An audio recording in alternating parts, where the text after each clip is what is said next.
In this video, we are going to discuss a writer Richard Hogarth from the unit Cultural Studies. Richard Hogarth was born in 1918. Richard होगार्ट का birth 1918 में हुआ था. He was a British writer and academician. वो एक British writer और academician थे.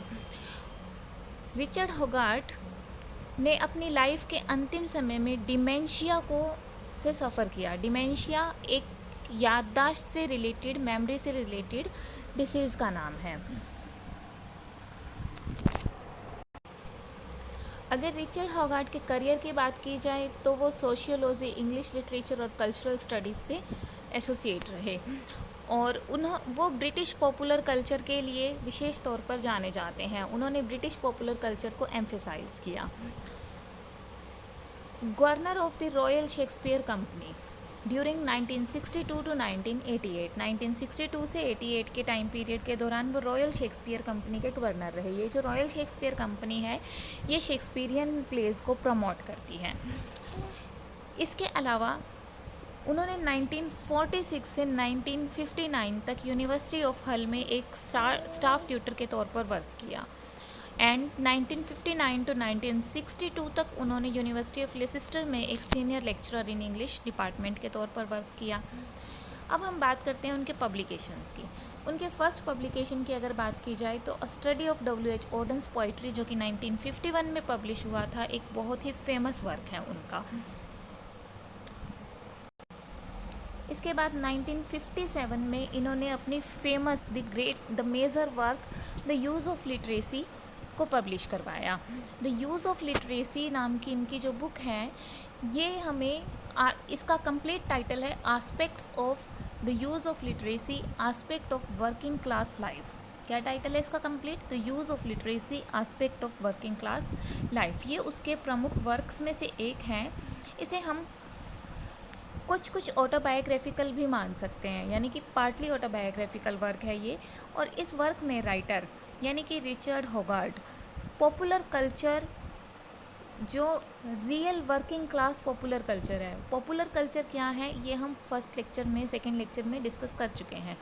Popular culture है जो भी जिस टाइम पीरियड के दौरान की बात की जा रही है उस टाइम पर जो भी चीज़ें ट्रेंड में है, ट्रेंडिंग में है, या जो चीज़ें चलन में है वो ही पॉपुलर हो जाती है, उसे पॉपुलर कल्चर कहा गया. और पॉपुलर कल्चर पर मास मीडिया का, सोशल मीडिया का काफ़ी इन्फ्लुएंस रहता है. तो राइटर यहाँ पर इस वर्क के अंदर use of literacy, aspect of working class life के अंदर हमें बताता है कि जो वर्किंग क्लास के अंदर, यानी कि जो वर्किंग वर्ग है, मज़दूर वर्ग है, उसके अंदर जो पॉपुलर कल्चर है, वास्तविक पॉपुलर कल्चर है, वो लगातार ख़त्म होता जा रहा है. और इसी लॉस के, वर्किंग पॉपुलर कल्चर के इसी लॉस को लेमेंट करती है. इसी लॉस के ऊपर एक रिग्रेट, अफसोस व्यक्त करती है उनकी ये book the use of literacy and denouncing the imposition of mass culture.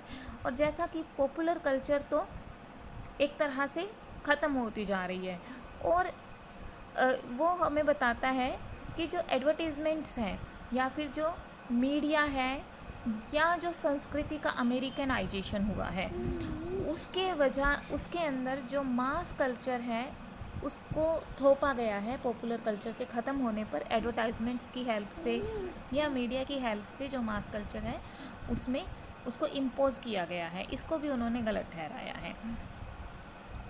इसके बाद इनका जो एक वर्क है the way we live now, 1995 में ये वर्क पब्लिश हुआ था. और इस वर्क में the way we live now 1995 में वो क्या कहता है? He regretted the decline in moral authority that he held religion once provided. वो कहता है कि जो मॉरल अथॉरिटी है वो उसके अंदर भी एक डिक्लाइन आता जा रहा है और इसी नैतिकता के अंदर जो डिक्लाइन आता जा रहा है, नैतिक अथॉरिटी के अंदर जो डिक्लाइन आता जा रहा है उसको वो यहाँ पर रिग्रेट करता है, उसके ऊपर एक अफसोस व्यक्त करता है. इसके अलावा उन्होंने अपने इस work the way we live now में जो कंटेम्प्रेरी एजुकेशन सिस्टम था उसको भी अटैक किया है. उन्होंने कहा है कि जो कंटेम्प्रेरी एजुकेशन है वो वोकेशनल जो जो वोकेशनल सिस्टम है उस पर ज़्यादा एम्फेसिस करती है, जिसकी वजह से उन्होंने the way we live now को the way we live now के अंदर कंटेम्प्रेरी एजुकेशन को क्रिटिसाइज़ किया है। He was the professor of English at Birmingham University between 1962 to 1973। वो बर्मिंघम यूनिवर्सिटी में 1962 से लेकर 1973 के टाइम पीरियड के दौरान क्या रहे, इंग्लिश प्रोफेसर रहे। और he founded the centre for contemporary cultural studies, जिसे हम CCS के नाम से जानते हैं। उन्होंने centre for contemporary cultural studies को फाउंड किया, स्थापित किया, और इसी centre for contemporary cultural studies को हम CCS के नाम से जानते हैं। इसकी स्थापना 1964 में की गई और वो 1969 तक इसके डायरेक्टर रहे थे। जो रिचर्ड हॉगार्ट हैं, रिचर्ड हॉगार्ट के साथ Stuart Hall, Raymond Williams, Richard Hoggart, Stuart Hall, Raymond Williams, इन तीनों को ब्रिटिश कल्चरल स्टडी और the Birmingham school of cultural studies का फाउंडिंग फिगर माना जाता है। मतलब CCS के अगर हम फाउंडर कहेंगे तो कौन है, रिचर्ड हॉगार्ट, स्टुअर्ट हॉल और रेमंड विलियम्स। हॉल ने, स्टुअर्ट हॉल की अगर हम बात करते हैं तो जो contemporary cultural studies eight Birmingham university है, यानी कि CCS है, उसको हॉगार्ट के इनविटेशन पर ही 1964 में ज्वाइन किया था। और ये जो हॉल थे, स्टुअर्ट हॉल थे, जिनके बारे में हमने प्रीवियस लेक्चर में डिस्कस किया था, ये 1968 में यहाँ के एक्टिंग डायरेक्टर रहे। कहाँ के, CCS के। और 1972 में इसके डायरेक्टर बन गए थे और 79 तक रहे थे। लेकिन अगर हॉगार्ट की बात की जाए तो वो 1969 तक इसके डायरेक्टर रहे थे।